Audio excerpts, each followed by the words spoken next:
마태복음 18장 1절에서 14절까지의 말씀, 좀 긴 말씀이지만 함께 합독합니다. 시작.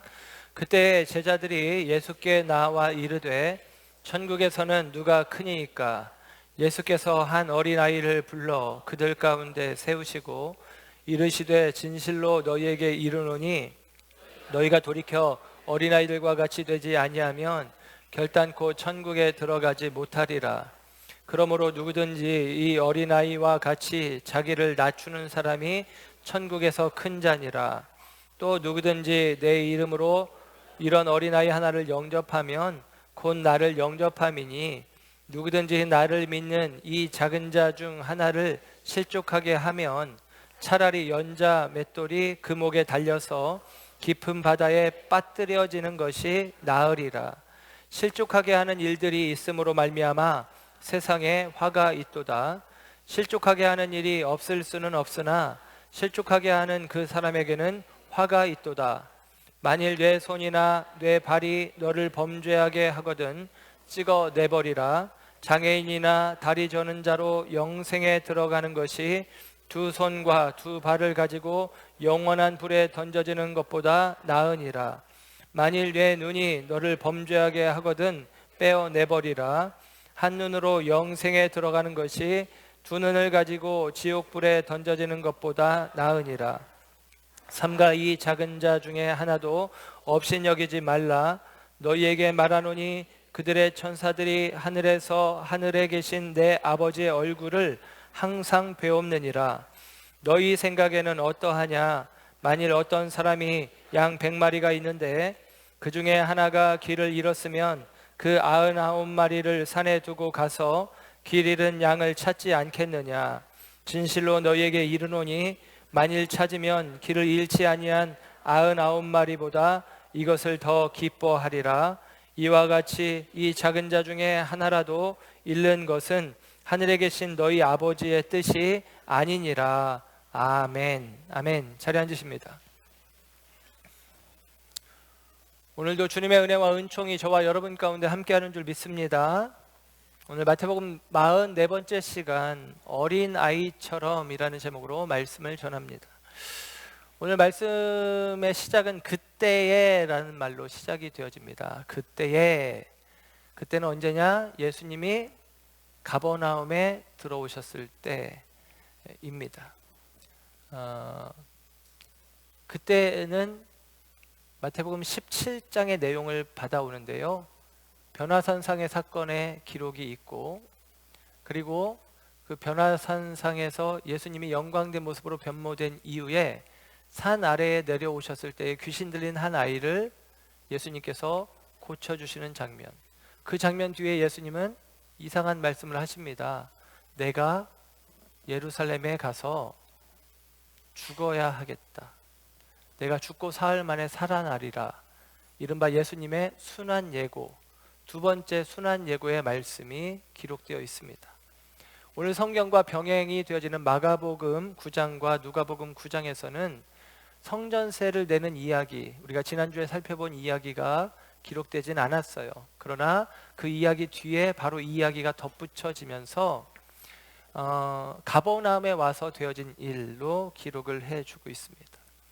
예수님께서 고난에 대해서, 십자가에 대해서, 죽음에 대해서 이야기를 하시는데, 오늘 본문의 이야기는 그때 어떤 일이 있었느냐? 오늘 1절의 말씀을 보니까 제자들이 서로 이야기하기를 누가 천국에서 크냐라고 하는 논쟁이 벌어졌던 것입니다.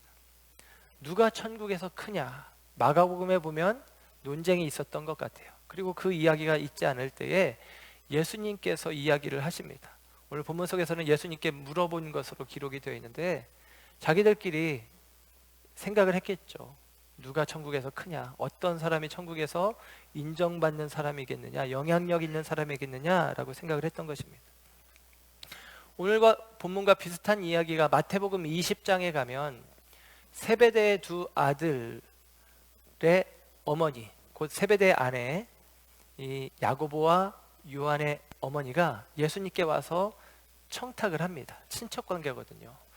청탁을 하기를 주의 나라에 임하실 때에, 예수님이 왕이 되실 때에 우리 아들을 하나는 우편에 하나는 좌편에 앉게 해주십시오. 우리식으로 표현하면 하나는 영의정, 하나는 좌의정 자리에 앉게 해주십시오 라고 부탁을 합니다. 여러분, 이 이야기를 하고 있는 어머니, 그리고 아마도 자녀들이 청탁을 했는지 모르겠지만 야고보와 요한, 그들은 참 합당하지 않은 것을 요구하고 있는 것으로 여겨집니다. 그런데 그 성경에서 조금 더 이어서 보면 또 다른 10명의 제자들의 반응이 나오는데, 이 10명의 제자들이 이 두 제자 야고보와 요한을 보고 분을 내었다라고 이야기를 합니다. 그 얘기는 뭡니까? 왜 니들만 높은 자리에 앉기를 원하느냐라는 것이죠. 바꿔 말하면 12제자 모두 높은 자리에 관심이 있었던 것입니다.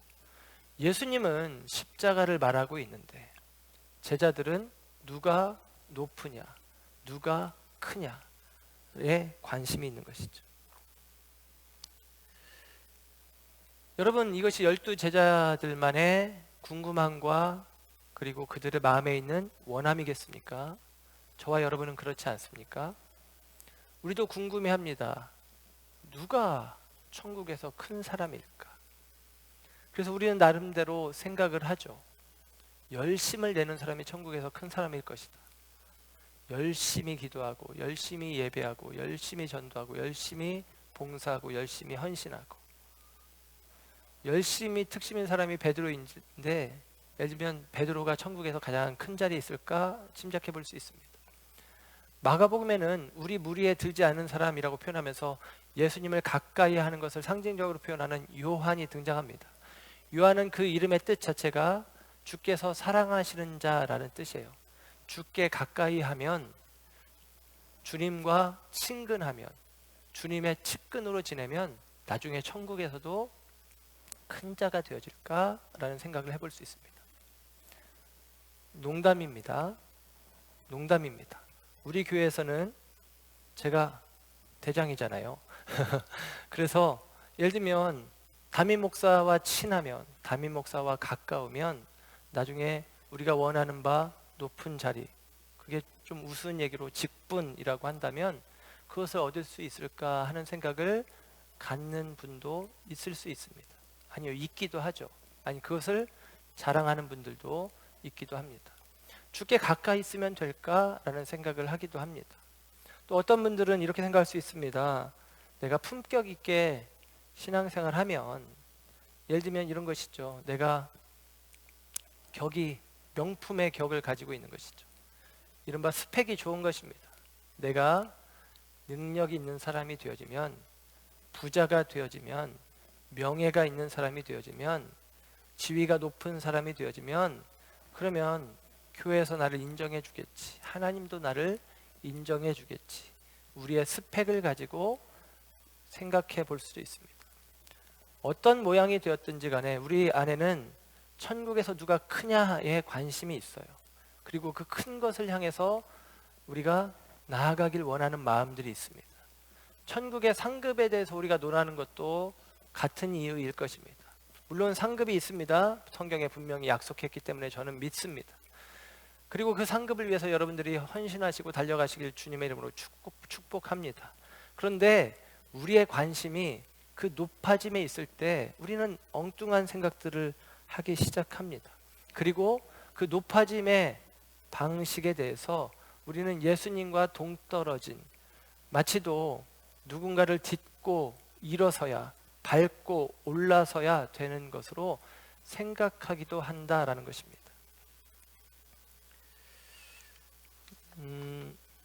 꽃들에게 희망을 이라고 하는 책에 있는 내용인데요. 애벌레들이 막 서로가 서로를 딛고 일어서면서 높은 탑을 쌓는 장면의 그림을 보았습니다.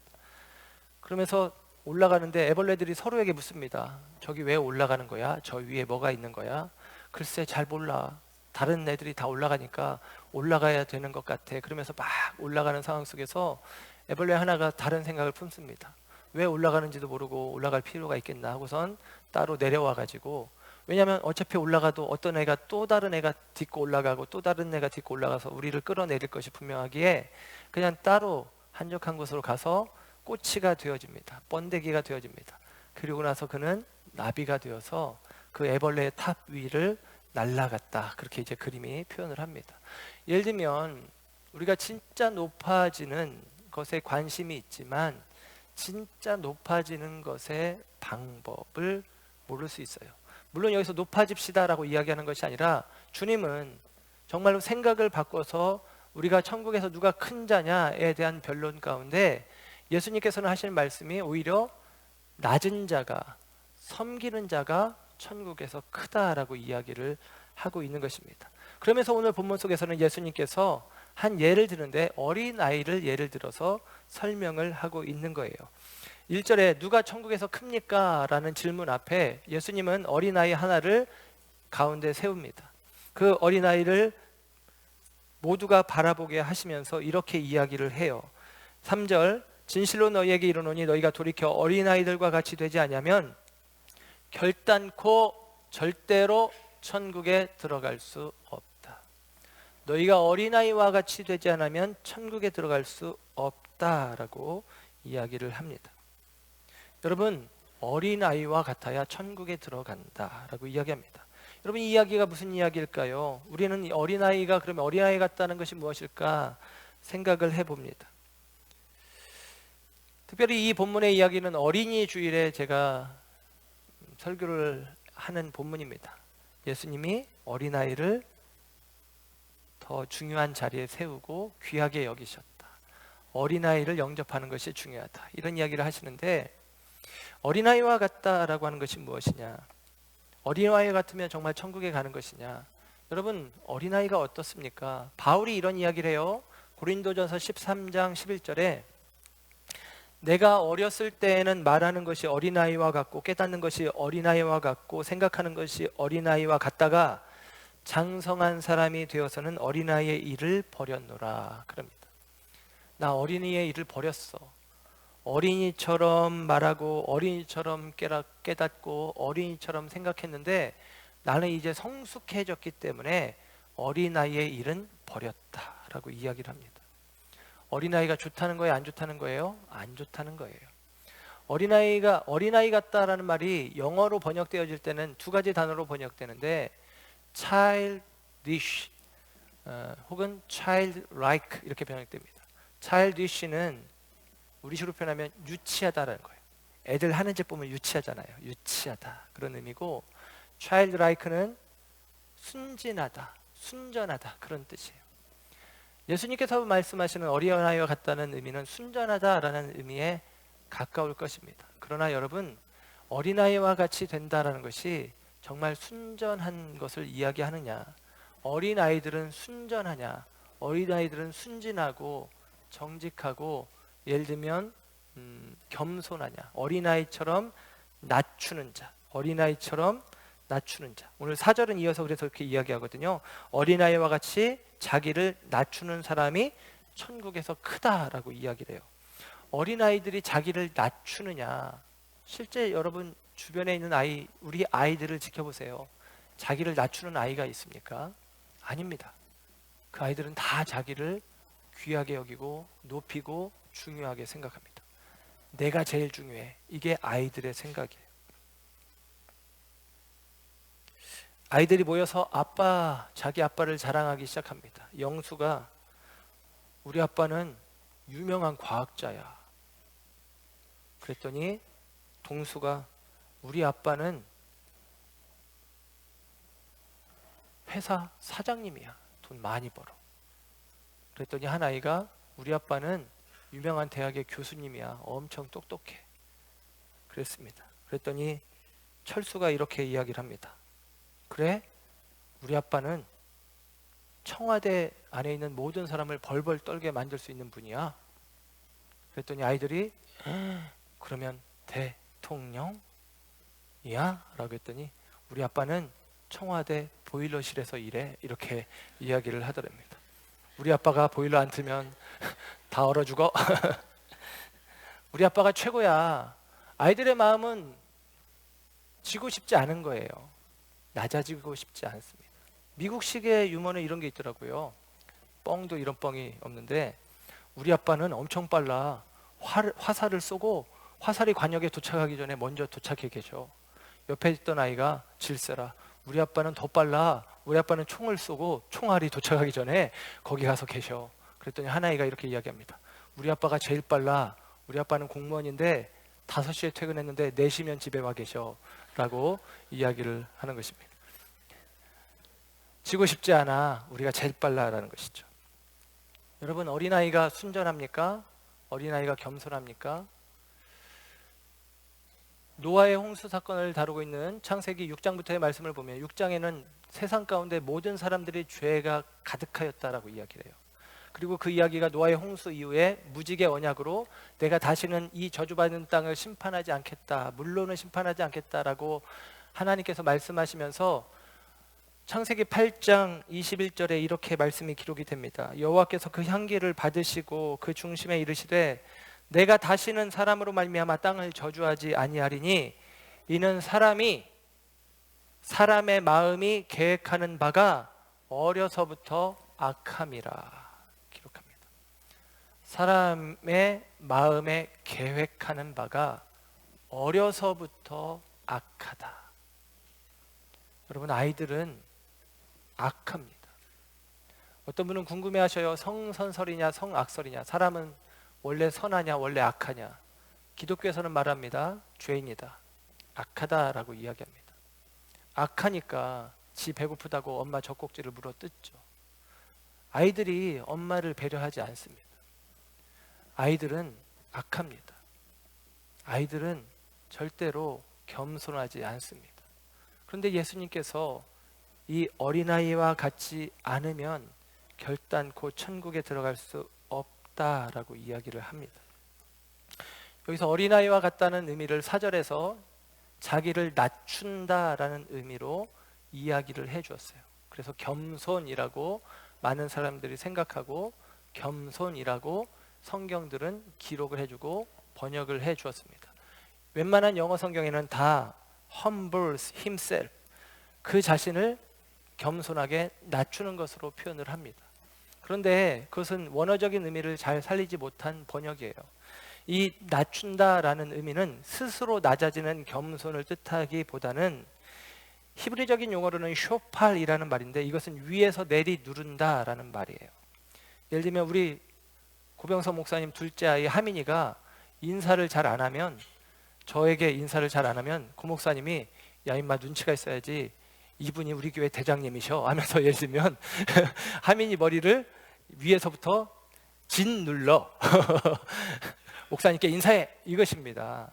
예를 들면 낮춘다라는 것이 humble, 스스로 겸손해진다는 의미가 아니라 눌러서 낮은 자리에 내려놓는 것을 이야기를 하는 거예요.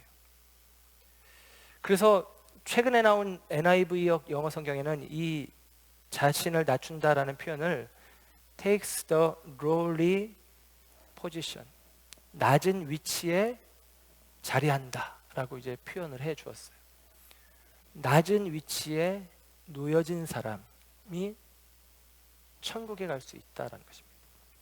여러분, 우리는 스스로 우리를 겸손하게 할 수 없어요. 우리는 다 어떻게 하면 천국에서 큰 자냐에 관심이 있어요. 그것에 관심이 없는 사람이 없습니다. 가급적이면 높은 자리, 큰 자의 자리, 영향력 있는 자리에 오르기를 원해서 열심을 내기도 하고 누군가 유력한 자에게 가까이 하기도 하고 세상적인 관점에서 객관적인 스펙을 쌓으면서 자기 스텝을 높여가기도 합니다. 그게 우리들이에요. 그런데 우리는 스스로 낮아질 수가 없죠. 그래서 여러분, 우리가 낮아진다는 의미는 주께서 우리를 낮추신다는 의미가 내포되어 있습니다. 거듭나지 않으면 하나님의 나라에 들어갈 수 없다, 예수님이 니고데모에게 이야기하시는데, 여러분, 거듭나는 방법은 물과 성령으로 거듭나는 것입니다.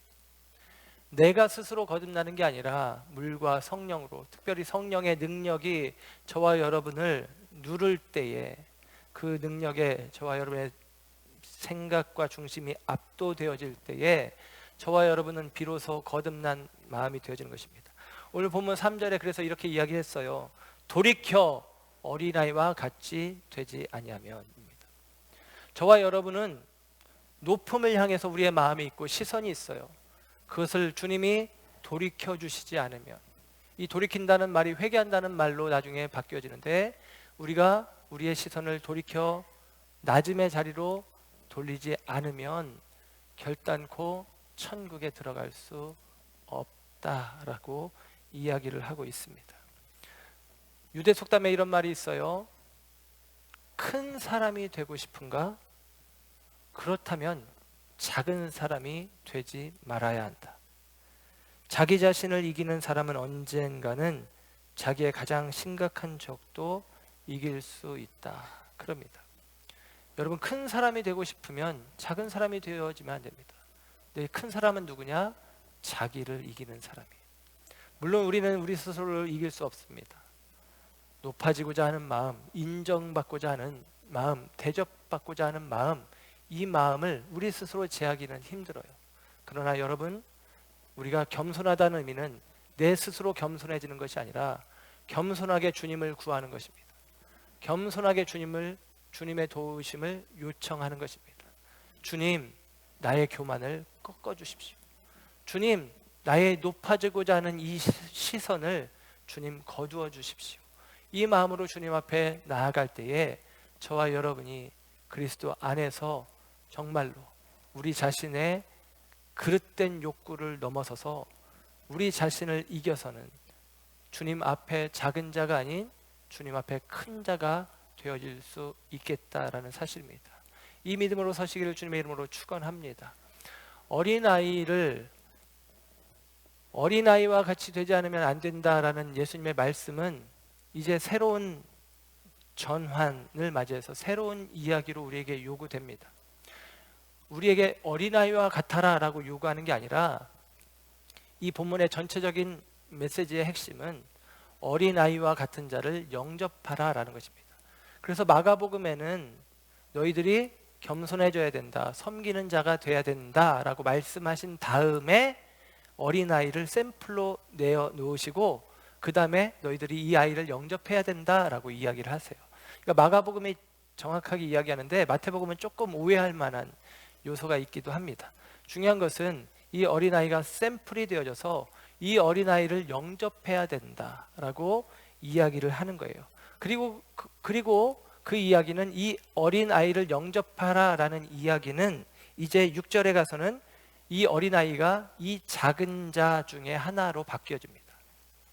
10절에도 이 작은 자 중에 하나, 14절에도 이 작은 자 중에 하나로 바뀌어지는 거예요.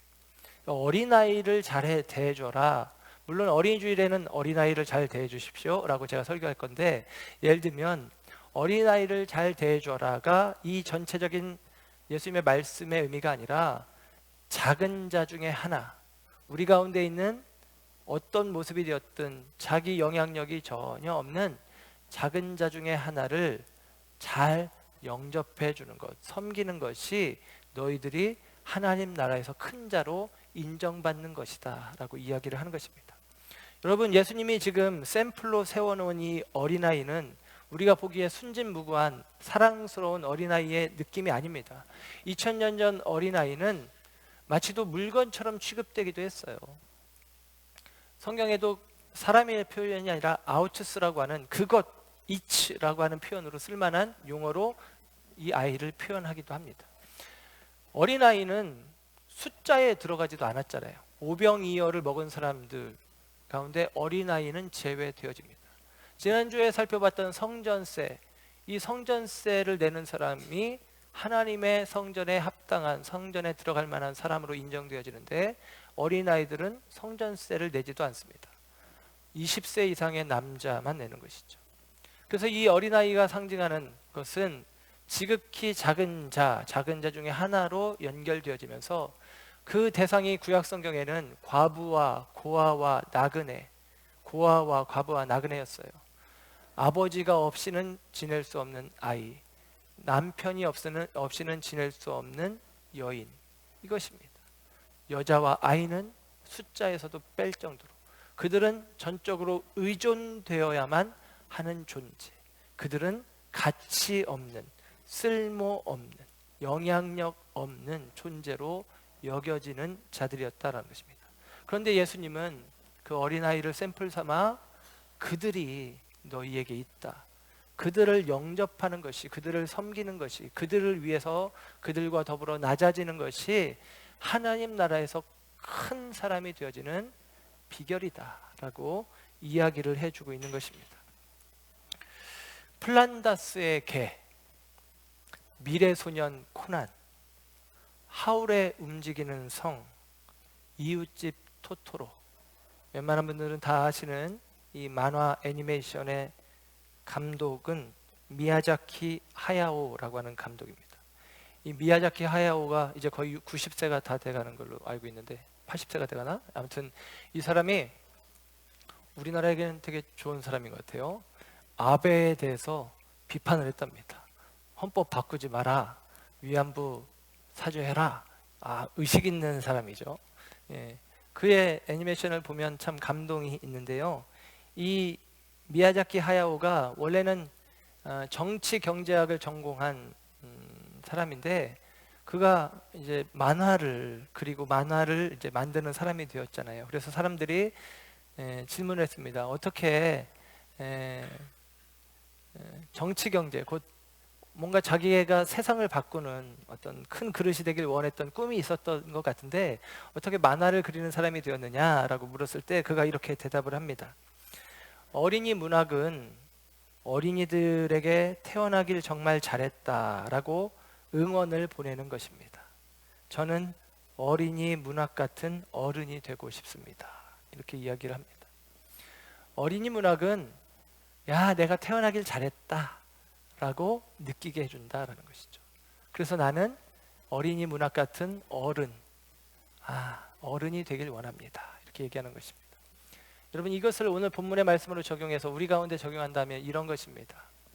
저와 여러분이 어떤 성도가 되길 원하느냐?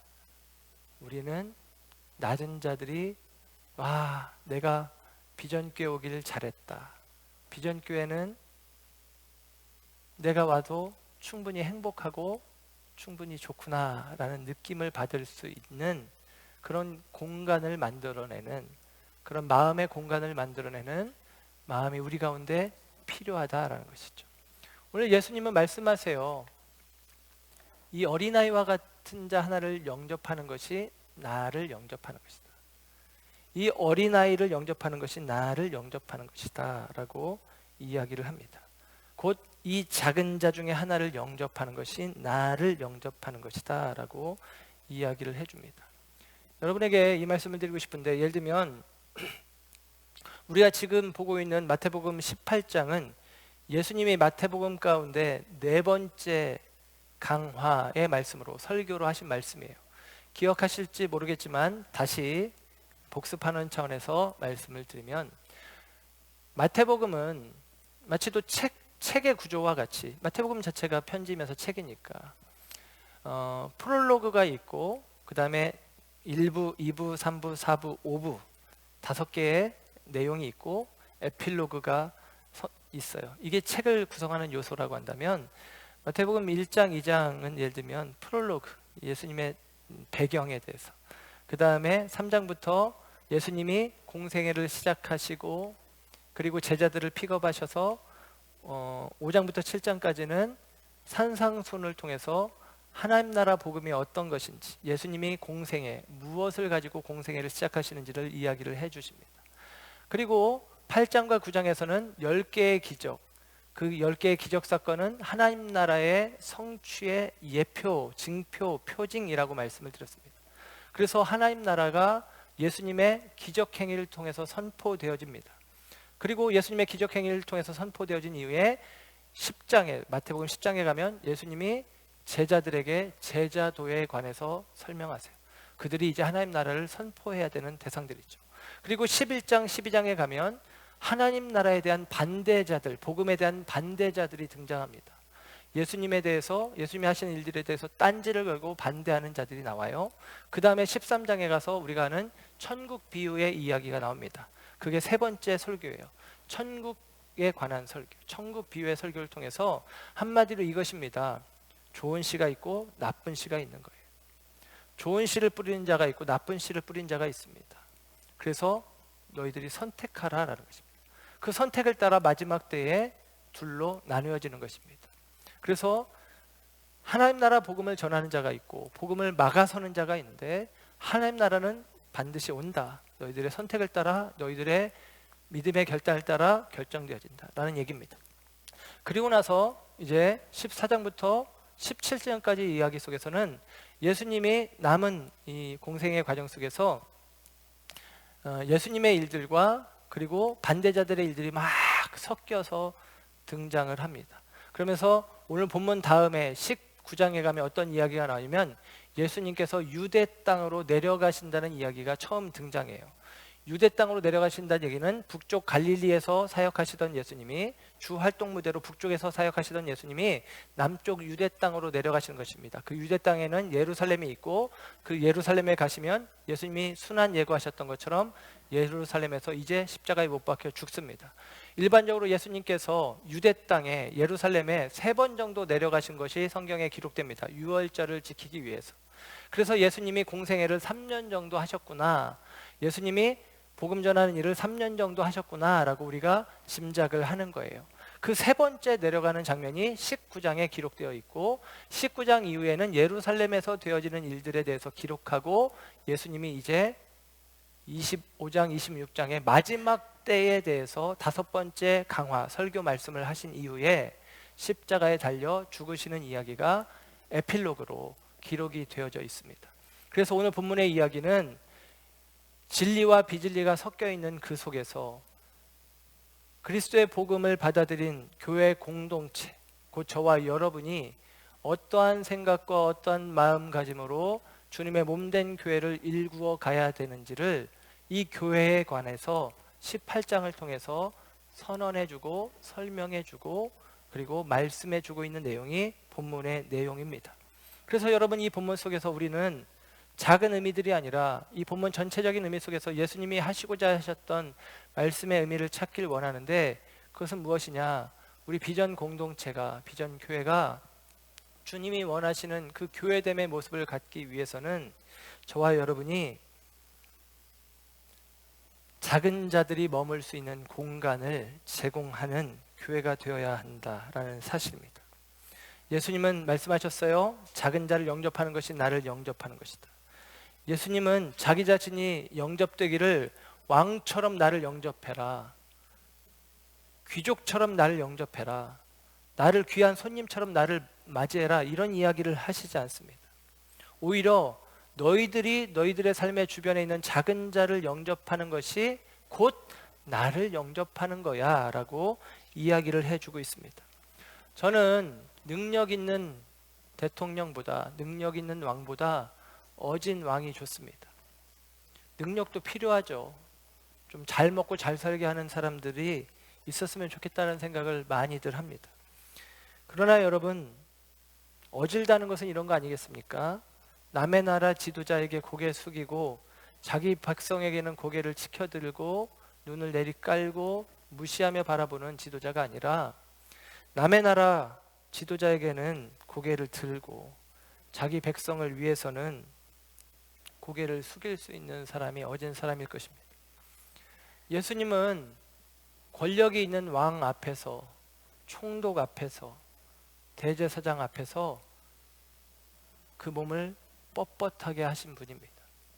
그러나 병든 백성들, 어린 아이들을 위해서는 예수님께서 그들의 발을 씻기기 위해서 허리를 숙이셨고, 그 어린아이와 눈을 맞추기 위해서 무릎을 꿇으신 분이 바로 예수님입니다.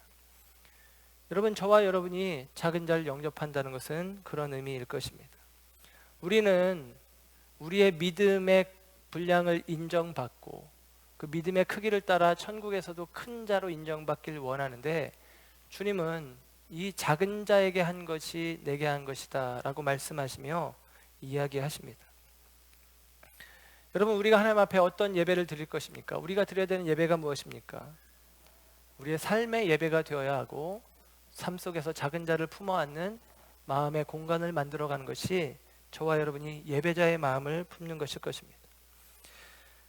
하나님에 대한 고차원적인 태도를 가지고 있는 것이 아니라 땅의 낮은 자들을 바라보는 마음가짐이 주님이 원하시는 것이다라는 것입니다. 여러분, 너무 종교인으로 살려고 하지 마십시오. 너무 종교인으로서의 자격을 갖추려고 하지 마십시오. 내 삶의 자리에서 나는 수준 높은 하나님을 향해서 수준 높게 신앙생활 하겠다라고 생각하는 것, 그것 말고 이 땅의 낮은 백성들, 그들을 주님 바라보듯 바라볼 수 있는 마음, 그 마음을 주님 앞에 구하길 원합니다. 오늘 이야기는 이렇게 이어져요. 6절 이하로는 그 작은 자 하나를 실족하게 하면 안 된다. 실족하게 하는 사람은 차라리 실족하게 할 바에는 차라리 스스로가 연자 맷돌을 목에 걸고 바다에 빠지는 게 낫다. 실족하게 하는 것이라면 그 팔과 그 다리를 잘라내고 그 눈을 뽑아내는 게 낫다라고 이야기를 합니다. 절대로 실족하게 하면 안 된다라는 것이죠. 지금 말씀을 하고 있는 이 가버나움 지역은 현무암이 많이 나는 곳이고, 이 현무암이 연자맷돌의 도구입니다. 화강암보다도 더 강하대요. 그래서 이 현무암이 나는 이 지역에서는 연자맷돌이 그냥 자주 보이고, 우리식으로 표현하면 상가에 진열되어 있고, 왜냐하면 유대인들은 올리브유가 너무 중요한데 올리브유를 이 연자맷돌을 통해서 갈아내는 것이거든요. 기름을 짜는 것이거든요. 옆에 갈릴리 바다가 있고, 예수님의 말씀은 너무나 마음에 와닿는 거죠. 내 눈에 보이는 연자맷돌, 내 눈에 보이는 바닷물인데 주님 말씀하시는 거예요. 누군가를 실족하게 할 모양이면 차라리 네가 그 연자맷돌은 나무를 끼울 수 있게 비스듬하게 만들어서 우리식으로 표현하면 목걸이 같이 생겼어요. 그거 목에 메고 너가 물에 빠지는 게 낫다라고 이야기할 정도입니다. 여러분, 누군가를 넘어지게 하는 일들은 우리가 절대 하면 안 됩니다. 근데 문제는 넘어지게 한다는 것이죠. 오늘 본문 가운데 보면 7절에 이런 말씀이 있어요. 7절 하반절에 실족하게 하는 일이 없을 수는 없으나 실족하게 하는 그 사람에게는 화가 있도다. 실족하게 하는 일이 없을 수가 없대요. 이게 참 아쉽습니다. 이 말씀을 보면서 제가 회개하는 마음으로 우리 교회 안에도 누군가 작은 자 중에 하나 된 자들이 실족하여 교회를 떠나는 일들이 분명히 있습니다. 물론 교회를 떠난다기보다는 신앙을 떠나진 않아서 감사한데 교회를 옮기거나 하는 일들이 있을 수 있겠죠. 또 제가 목회를 하면서 본의 아니게 실족하게 하고 싶은 마음은 없지만 저의 말과 저의 행동과 저의 모든 상황들 속에서 우리 성도님들을 실족하게 하는 일들이 있다라는 것을 압니다. 그래서 오늘 이 말씀을 빌어서 여러분 앞에 용서를 구합니다. 실족하게 할 마음은 아닌데 혹시 저 때문에 실족하시는 분, 상처받는 분, 아파하시는 분들이 있다면 용서해 주시고 여러분들 안에 평안이 있기를 주님의 이름으로 축복합니다. 또 여러분의 삶을 통해서 또 다른 누군가 여러분의 모습 때문에 실족하지 않도록 여러분도 여러분 자신을 주의 깊게 살펴볼 수 있기를 부탁을 드립니다. 원하지는 않았어요. 실족하게 하기를 원하지는 않았어요. 때로는 많은 오해들이 우리 가운데 있기도 합니다.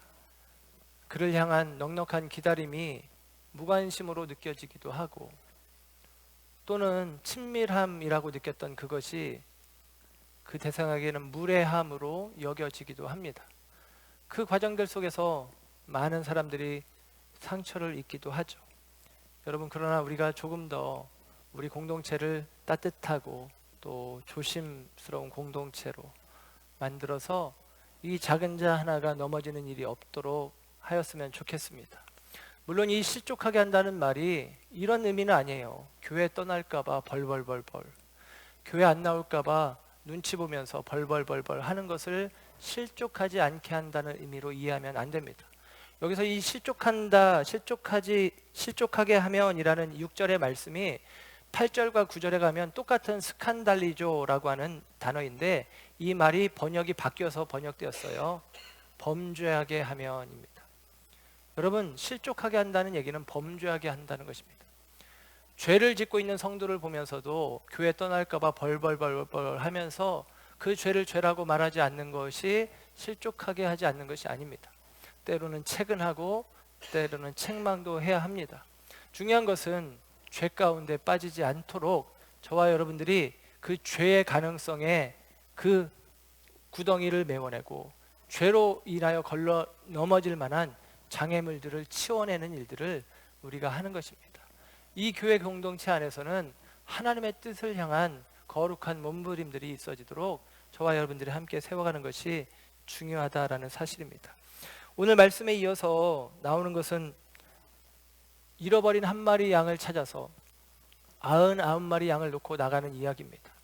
물론 이 양은 잃은 양 찾기라는 개념으로 전도와 관련되어서 사용되어지는 성경 구절이기도 합니다. 그런데 여러분, 오늘 본문의 이야기는 1절부터 14절까지의 이 내용이 한 패러그래프, 한 문단 안에 있어요. 그러니까 한 문단 안에 있다는 얘기는 한 주제를 지금 다루고 있다는 이야기입니다. 물론 잃어버린 한 양을 찾기 위해서 우리가 나가야 된다, 전도해야 된다 라고 하는 의미로 해석하는 것이 잘못된 해석은 절대 아닙니다. 그러나 오늘 본문의 전체적인 흐름 속에서 이 본문을 이해할 때는 이렇게 해석이 되어지는 것입니다. 99마리의 양을 놓고 한 마리를 찾아 나가는 하나님 아버지의 마음, 그 마음을 아는 것이죠. 하나님께는 누구도 소중하지 않은 영혼이 없다라는 것입니다. 하나님께는 그 잃어버린 한 마리도 똑같이 중요하다라는 것입니다. 열심을 내는 사람이기에, 나랑 친한 사람이기에, 세상적으로 스펙이 좋은 사람이기에 그 사람이기에 중요한 게 아니라 하나님 보시기에는 볼품없는 사람이죠. 불순종하는 사람이죠. 불순종했으니까 다른 99마리는 따라왔는데 혼자 딴짓거리 하다가 길을 잃어버린 거 아니겠습니까?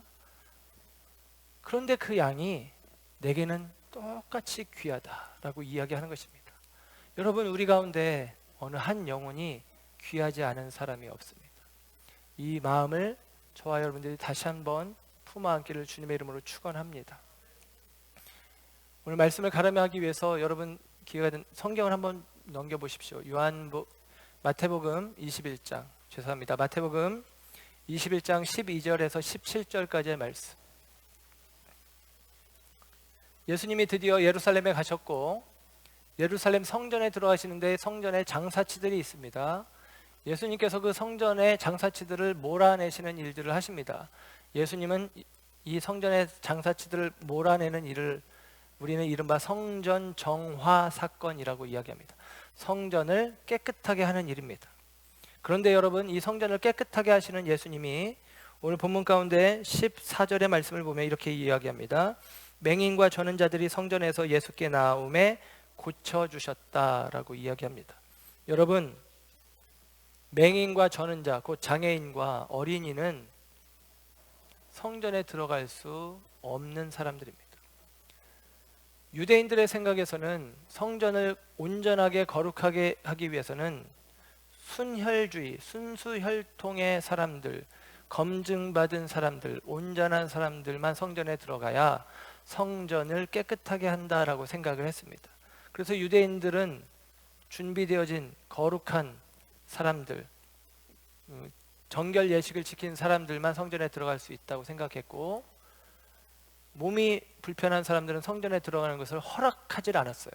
왜? 그들이 들어오면 성전이 부정해진다고 생각했기 때문입니다. 그런데 여러분, 예수님께서 하신 일은 무엇이냐? 이 몸이 불편한 사람들을 데리고 들어가시는 것입니다. 물건 취급 때는 가치 없는 어린아이들을 데리고 들어가는 것입니다. 그 병자들을 그 성전에서 고쳐주시고 그 어린이들의 찬양을 기뻐 받으십니다. 호산나 다윗의 자손이여, 이 어린아이들의 찬양을 주님께서 기뻐 받으셨다라고 하는 사실입니다. 예수님의 행동은 유대주의적인 관점에서는 성전을 부정하게 하는 일입니다. 그러나 예수님의 이 행동이 성전을 정화시키는 행동에, 정화시키는 일의 첫 단추로 이 눈먼 자, 다리 저는 자를 이끌고 성전으로 들어가셨다라는 것입니다. 여러분, 우리 교회가 하나님 앞에 거룩하고 깨끗한 교회가 되길 원한다면 우리가 거룩하고 깨끗한 사람들이 이곳에 채워져야 되는 것이 아니라 이곳에 주님이 필요한 낮은 마음의 사람들이 채워지는 것입니다. 그게 진짜 이 교회가, 이 전이 하나님 앞에서 깨끗해지고 거룩해지는 과정이라고 하는 사실입니다. 사랑하는 여러분, 우리 교회가 외적으로 커졌어요. 그러다 보니 우리 교회에 이제는 약한 사람들이 머물기가 구조적으로 어려운 공간이 되어졌습니다. 그래서 그것 때문에 마음이 아플 때가 참 많이 있습니다. 다시 한번 저와 여러분이 작은 자들이 머물 만한 공간으로 우리 교회가 세워질 수 있도록 우리 스스로가 하나님 앞에 먼저 어린아이와 같은 작은 자의 마음, 나는 주님이 아니면 안 됩니다. 나는 죄인인데 주님이 나를 품어주셨습니다. 우리 스스로를 하나님의 은혜 속에 낮추어서 저와 여러분들의 무릎 위에 어린아이가 앉을 수 있도록, 저와 여러분의 눈높이에 또 다른 누군가가, 연약한 자가 서 있을 수 있도록 저와 여러분들이 힘써 가시기를 다시 한번 스스로도 다짐하고 우리가 함께 그와 같은 교회로 세워지기를 간절히 원하고 축복합니다. 기도하겠습니다.